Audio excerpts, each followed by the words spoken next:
Waking up early. I will rise early.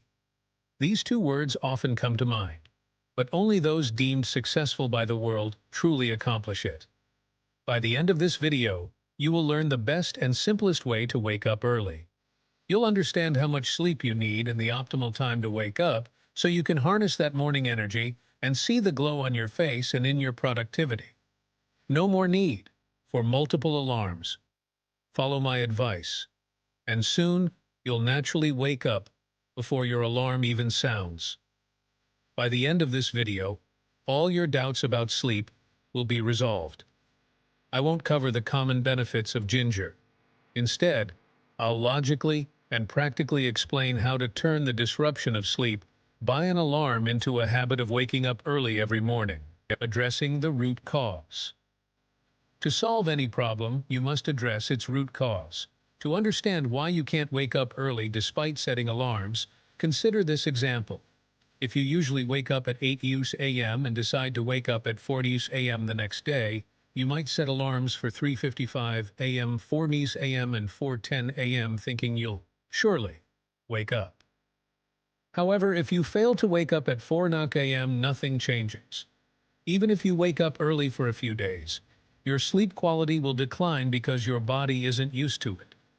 As a result, you might start napping during the day, negating the benefits of waking up early. The pitfalls of daytime naps. Daytime naps longer than 5 minutes can be detrimental.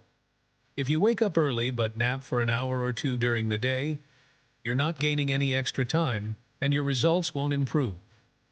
Napping during the day makes it harder to fall asleep at night, and sleeping late at night prevents you from waking up early. Properly managing daytime sleep is crucial for maintaining an early wake-up routine. Finding the right wake-up time. Why does the habit of waking up early fade away? The main reason is that the timing must be right. Not too early, not too late. Aim to wake up during the morning twilight, the period between night and day. This time isn't so early that it disrupts your day, nor so late that others perceive you as lazy. The Brahma Muhurta advantage. If sunrise is at 6 a.m., aim to wake up around 5 a.m. This timing covers the Brahma Muhurta and eliminates the need for daytime naps.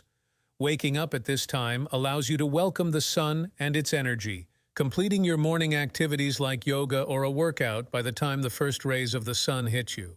Practical tips for waking up. Early. To wake up at 4:15 a.m., ensure you sleep by 10:15 p.m. if you're over 18, or by 9:15 p.m. if you're 14-17, to get 6-7 hours of sleep. When your alarm goes off, it won't be easy to wake up immediately. You need to trick your body. Drink some water if you wake up in the middle of the night, making you need to use the bathroom around your wake-up time, forcing you out of bed. Upon waking, turn on the lights and open the windows. Don't return to bed. Psychological tricks to aid. Waking up. Another psychological trick is to have a compelling reason to wake up early, such as catching a flight or an important exam. This strong reason helps you wake up easily. Make it a habit, and soon you'll wake up before your alarm rings. Also, find a song that emotionally impacts you and play it when you wake up. Avoid daytime naps for consistency. To develop the habit of waking up early, avoid napping during the day. This way, you can utilize both the morning energy and the daytime for your work. If you're healthy, 6 to 7 hours of sleep should suffice. Invitation for feedback. I hope you enjoyed this video. Let me know in the comments how many hours of sleep you get, what time you wake up, and how you wake up. Thank you for watching. Stay healthy and keep progressing.